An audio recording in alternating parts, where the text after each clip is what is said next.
আসসালামু আলাইকুম বন্ধুরা। আজকে আমি রিঠা মাছের সর্ষে পোস্ত দিয়ে একটি রেসিপি করব। তোমরা ভিডিওটা স্কিপ না করে পুরোটা দেখিও। প্রথমে আমি লবণ আর হলুদ দিয়ে মাছটাকে 5 মিনিটের জন্য ম্যারিনেট করে রেখে দেব। এরপরে আমি প্যানে তেল দিয়ে দিলাম। তেলটা গরম হওয়া পর্যন্ত অপেক্ষা করব। গরম হয়ে গেছে, মাছটা আমি ভেজে নেব। ব্রাউন করে মাছটা ভেজে নিতে হবে। মাছটা আমার ভাজা হয়ে গেছে।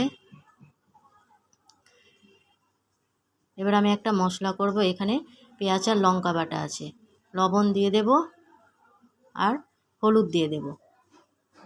ভালোভাবে মিশিয়ে নিতে হবে। মেশানো হয়ে গেছে। এবারে আমি কড়াইয়ে তেল দিয়ে দিয়েছি, সেটা গরম হয়ে গেছে। মশলাটা দিয়ে দেব।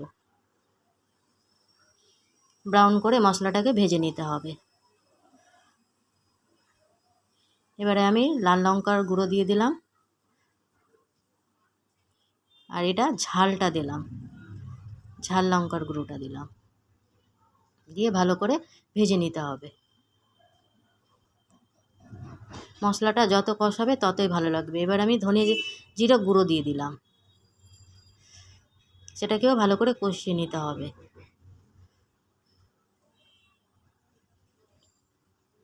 কষানো হয়ে গেছে, পরিমাণ মতো জল দিয়ে দেব।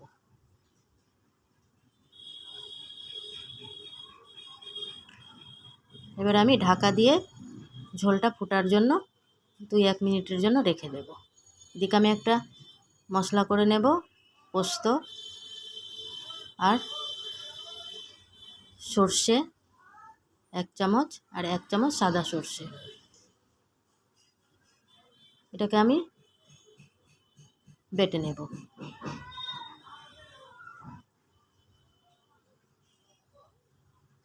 বাটা আমার হয়ে গেছে। এবার সেটাকে দিয়ে দেব।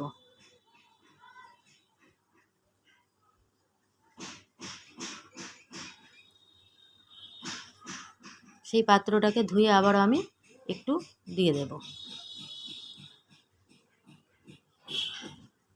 2-1 মিনিটের জন্য ঢাকা দিয়ে রেখে দেব। ঝোলটা ফুটে গেছে, মাছটা আমি দিয়ে দেব। মাছটাকে ঝোলের সঙ্গে ভালোভাবে একটু মিশিয়ে নিতে হবে। আবারও আমি 2-1 মিনিটের জন্য ঢাকা দিয়ে রেখে দেব। পরিমাণ মতো চিনি দিয়ে দেব।